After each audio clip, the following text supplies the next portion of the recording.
Recently, I saw some reviews and tests about the Rekon Y6 and got interested. Not only the design made me want to know more, but also the long-range qualities compared to the small size are very interesting for me. Unfortunately, I could not find a video with a full long-range flight of the drone here on YouTube, so I ordered one to test its qualities. But first things first, after reading all the reviews, I have noted some helpful hints and will set up the drone according to the recommendations of other drone pilots. To get started, I need to bind the Crossfire receiver to my Tango 2 remote. Unfortunately, the receiver was installed upside down and there is no hole in the bottom plate of the frame as shown in the manual. I had to remove the bottom plate of the frame to access the bind button on the receiver. After a quick remote update of the receiver, the binding is completed. The O3 air unit needed to be activated and bound to my goggles. I press and hold the power button on my DJI goggles Integra for 3 seconds to enter the bind mode.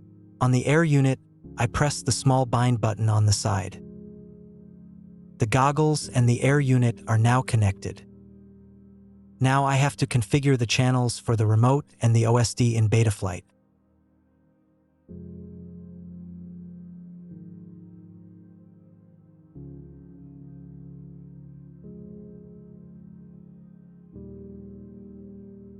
Already in Betaflight, I followed the first hint of other pilots and set the baud rate of the GPS to 115,200 as recommended in the specifications of the GPS module.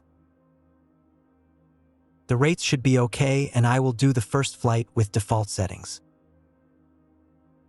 Another hint was to secure the VTX antenna mount, as it can break or fall off during a hard landing or crash. I used a small cable tie to give the mount extra support.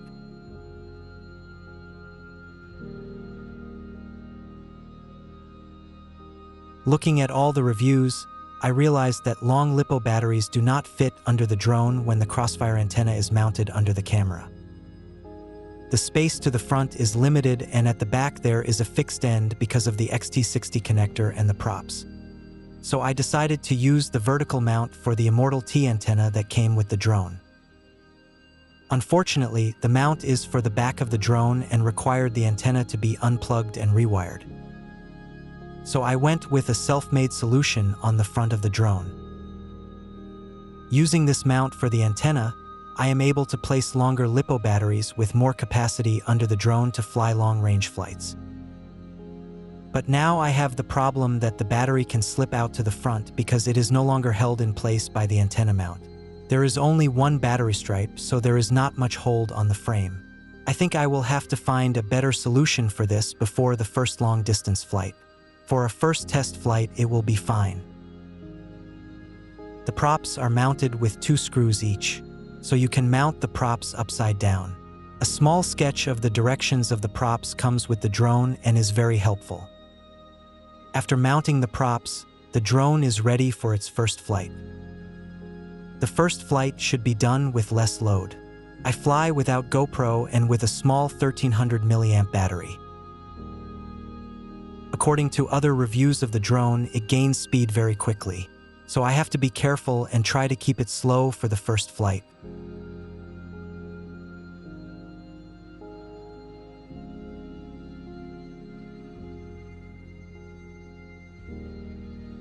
I am surprised at how easy it is to control the drone.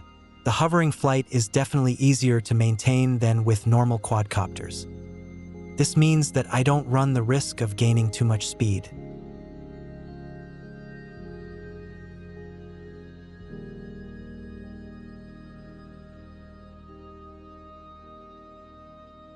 I am very positively surprised by the controllability.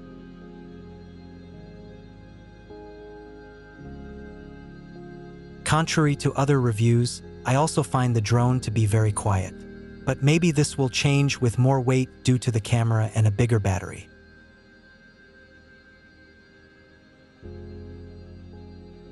Although I haven't found a convincing solution for the larger batteries yet, I still wanted to test the endurance of the drone with a 2200 mAh battery. For the flight, I wrapped the battery with bubble wrap. This protects against the cold and provides additional support for the battery. The larger battery and the mounted GoPro Mini 11 add about 150 grams to the weight of the drone compared to the first flight. The drone is now significantly louder, but in my opinion not louder than the Bob 5.7. The milliamps are not configured correctly yet. In this flight, I used 1216 milliamperes according to my charger. The flight lasted about 8 minutes. If I had used the battery to about 20% of its remaining capacity, it would have lasted 11 minutes. These are similar, if not better, values than with the Bob 5.7 and the same battery.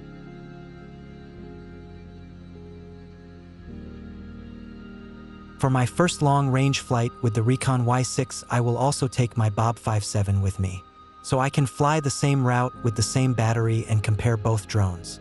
Subscribe to not miss this comparison. In the meantime, I found a solution for the larger LiPo batteries to keep them from slipping out of the drone during flight. I bought a rubber gasket in a hardware store that adheres well to the plastic surface of the LiPos.